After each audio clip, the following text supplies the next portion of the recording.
Latrell Mitchell's secret exposed. Why he is forced out of South Sydney now. Imagine a photograph that captures not just a moment, but the unraveling of a legend's carefully built empire. In the dim glow of a hotel room in Dubbo, Latrell Mitchell leans over a table dusted with mystery, a single image that ignites a firestorm threatening to burn down his tenure at South Sydney. This isn't just a scandal, it's the exposure of a hidden fragility in one of rugby league's brightest stars, forcing him out of the shadows and into a reckoning that could redefine his legacy forever. My thesis is clear and unyielding. Latrell Mitchell's white powder saga reveals a man pushed to the brink by personal demons and relentless scrutiny, compelling South Sydney to demand change or risk losing their icon, proving that true greatness demands accountability above all. The scene unfolds in the heart of regional New South Wales, where Mitchell, the enigmatic fullback for the Rabbitohs, had traveled for a community appearance. Dubbo, a town steeped in Indigenous heritage like Mitchell himself, should have been a place of connection and pride. Instead, it became the backdrop for a viral nightmare, a leaked photo showing him hovering over an unidentified white substance on a table, his expression unreadable in the harsh flash of a stranger's camera. The air thick with unspoken questions, the image spread like wildfire across social media, transforming a private lapse into public judgment. As the photo circulated, the NRL world held its breath, whispers turning to roars in stadiums and online forums alike.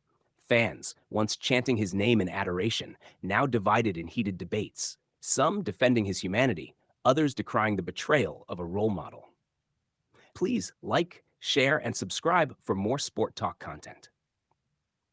The Rabbitohs headquarters in Redfern buzzed with urgency. Board members convening under the weight of expectation, knowing this could fracture the club's fragile rebuild. Mitchell's 2024 season had already been a roller coaster of highs and lows, marred by injuries that sidelined him for crucial games and suspensions that tested his discipline.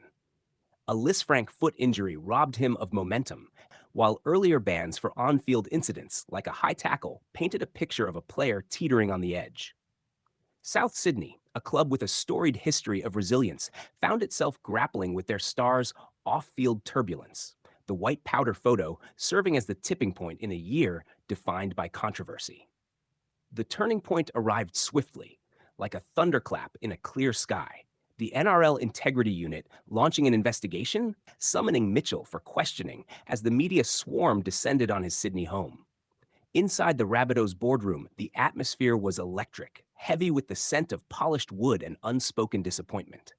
Mitchell, usually a figure of unshakable confidence, faced the executives with a vulnerability rarely seen, the weight of his $1.2 million contract hanging in the balance. Crowd reactions poured in from every corner.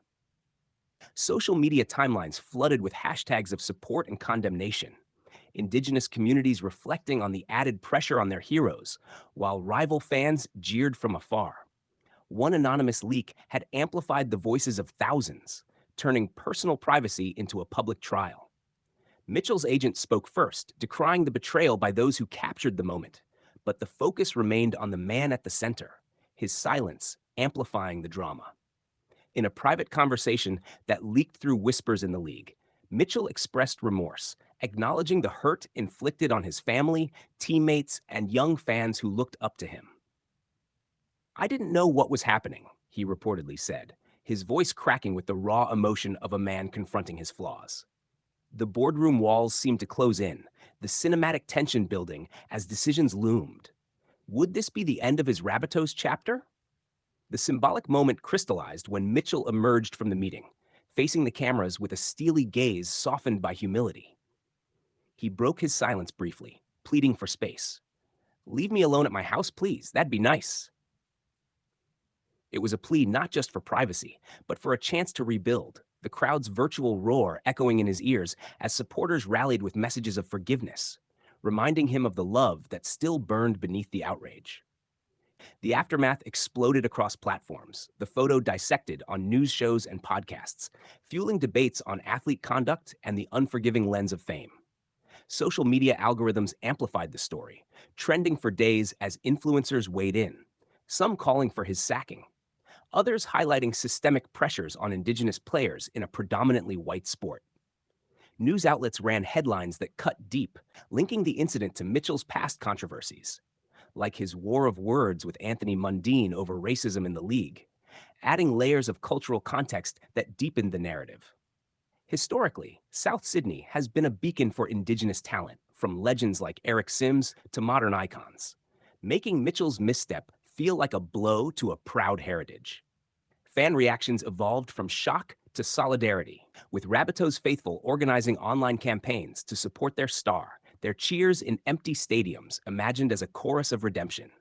The scandal spread globally, even drawing commentary from international rugby figures, underscoring how one moment could tarnish a career built on brilliance.